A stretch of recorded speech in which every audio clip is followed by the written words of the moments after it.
اب آپ جب عرفات میں پہنچیں گے، عرفات پہنچ کر اپنا خیمہ تلاش کر لیں، خوب لبیک پڑھیں، ایسا منظر ہوگا کہ آج لاکھوں مسلمان ایک ہی لباس میں احرام میں ملبوس ہیں، ہر طرف لبیک کی صدائیں بلند ہو رہی ہیں۔ یقین جانیے بے شمار اولیاء کرام اور اللہ کے دو نبی حضرت سیدنا خضر علیہ السلام اور حضرت سیدنا الیاس علیہ السلام بھی روز عرفہ میدان عرفات میں حاجیوں کے ساتھ تشریف فرما ہوتے ہیں۔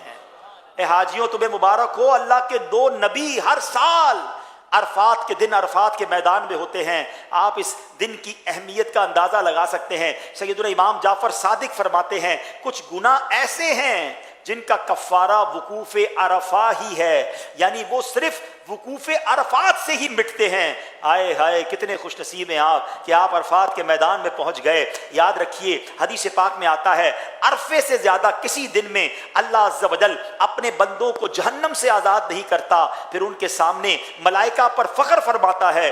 پیارے آقا فرماتے ہیں عرفے سے زیادہ کسی دن شیطان کو زیادہ صغیر و ذلیل، حقیر اور سخت غصے میں بھرا ہوا نہیں دیکھا گیا، اور اس کی وجہ یہ ہے کہ اس دن میں رحمت کا نزول اور اللہ عز و جل کا بندوں کے بڑے بڑے گناہ معاف فرمانا شیطان دیکھتا ہے۔ ایک شخص نے عرفہ کے دن عورتوں کی طرف نظر کی، نبی پاک نے فرمایا آج وہ دن ہے کہ جو شخص کان اور آنکھ اور زبان کو قابو میں رکھے اس کی مغفرت ہو جائے گی۔ اس دن کان قابو میں رکھنا ہے، آنکھیں قابو میں رکھنی ہے، زبان قابو میں رکھنا ہے، نہ لڑائی کرنی ہے، نہ ادھر ادھر دیکھنا ہے، نہ عورتوں کی طرف نظر کرنی ہے، نہ بد نگاہی کرنی ہے۔ مجھے کچھ نہیں کرنا ہے، مجھے آج مغفرت لینی ہے، مجھے آج اپنے رب کو راضی کرنا ہے۔ میں عرفات کے میدان میں آیا ہوں، مجھے محشر کے میدان کی رسوائی سے بچنا ہے۔ آج عرفات کے میدان میں رب کو ایسا راضی کر کے جانا ہے کہ اللہ کے عرش کا سایہ مجھے قیامت کے دن مل جائے۔ اے میرے پیارے اسلامی بھائیوں، اب جب دوپہر کا وقت ہو جائے، جب ظہر کا وقت شروع ہو جائے، سبحان اللہ،